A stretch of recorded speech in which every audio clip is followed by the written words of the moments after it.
Hi, I'm Caitlin McGarvey from McGarvey Custom Portraits. Today we are going to be talking about mediums. Mediums are a substance in which the work is then completed in. Okay? For example, acrylics, watercolor, gouache, color pencil, oil paints. These are all called mediums. I'm going to give you a few examples right now, and then we'll go into a little bit about each medium a little bit more in depth and give you examples and the pros and cons to what each medium can give you and the look and the feel that the work will then create. Okay, so there on the end is Bella. It's a hunting dog with pheasant, and that is done in gouache. Then we have the portrait, a more traditional portrait here, done in pencil, graphite pencil. And then we have Rudy here, the dog. He was done in color pencil on black sheet of paper. And then we have the acrylic canvas, which is definitely a nice touch as well. All right, to start, we're going to talk about color pencils, okay? So color pencils are a great medium to work in. They can really accent the colors, really pop a lot of the highlights out in the piece. The color pencils are a little bit, they've only been around since about 1920s, so they're a little bit more of like a newer medium compared to, let's say, like the oils. So when you're choosing color pencils, not that you'll have to choose because I'm the one doing the work, but they come in a bunch of different bases. They have like an oil-based color pencil, a wax-based color pencil, and they also have like a water-soluble one, which is able to be moved with water after being put on the canvas or piece of paper. So when you're thinking about whether do I want my art done in color pencil or a paint, okay, I want you to think about, well, do you want a background, okay? And for me, working in color pencils, I don't really prefer to do a background in it. I think they make a really nice, more of a portrait shot, like a silhouette piece there. So, you know, I should not say silhouette, but you know, with a bright colored animal on a dark surface, like here and there.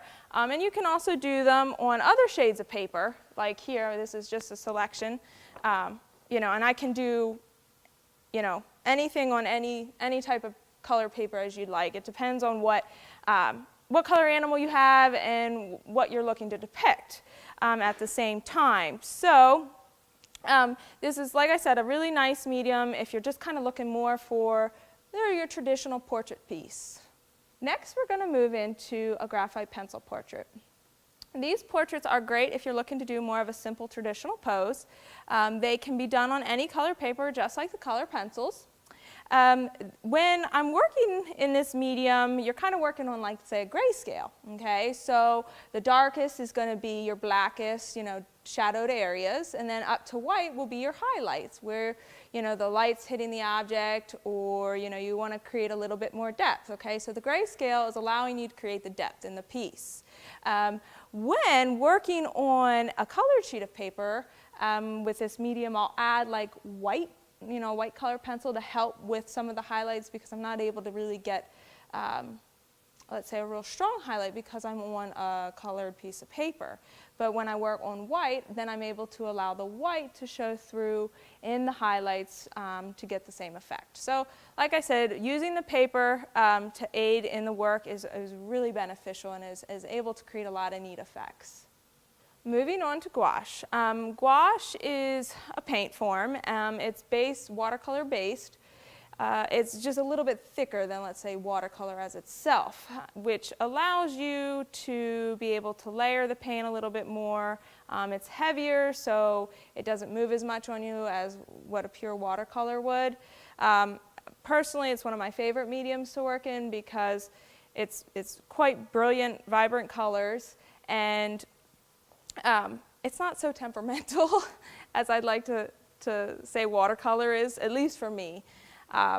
So going into gouache, when you're thinking about this medium, it's great for if you're trying to do a large background because you're able to move the paint over the entire canvas very easily, getting a lot of detail in it if you want. So like for here example is a background piece, and again, like you could have mountain ranges if you wish, depending on what you want in your piece.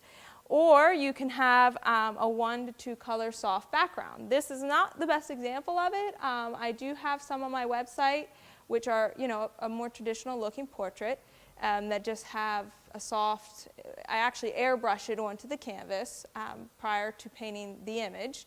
So it's really nice and soft, and I can create variances within the dark and the light parts of it to create a different depth feel to the background. So depending on what you're looking for and what you want, I can do either or, and that's something we can discuss later on if you're interested. This medium is done on watercolor paper. So watercolor paper comes in a bunch of different grades, okay? So the heavier, I should say it varies in its weight, okay? So how much water is able to be applied, how much you're able to work into it once you've started applying the paint, all depends on how heavy the material is of paper. I work in a very heavy poundage of paper so that I'm able to really apply the paint thickly and rework it if I want. And it won't damage the paper underneath the more that I work into it.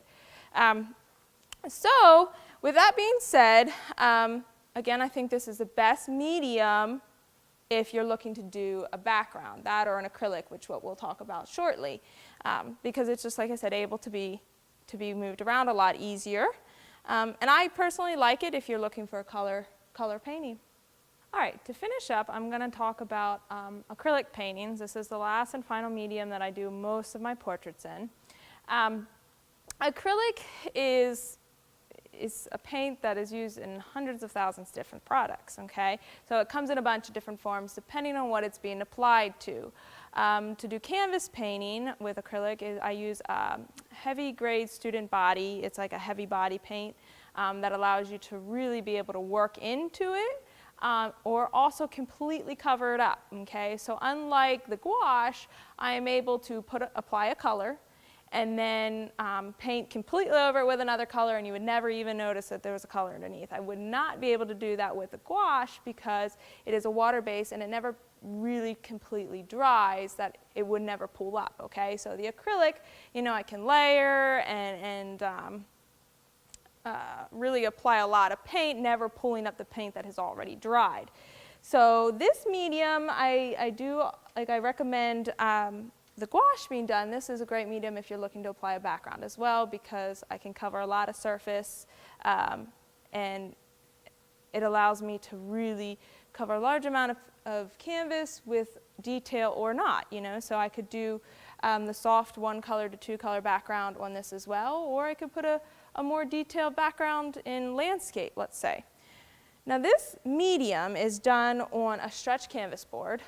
You can paint acrylic paint on just about anything, but if you're looking for a portrait, I will do it on a stretch canvas. So essentially, you know, this is the wood here, and then the canvas is then just pulled and stapled to the sides of the canvas, and then you would mount it into your frame.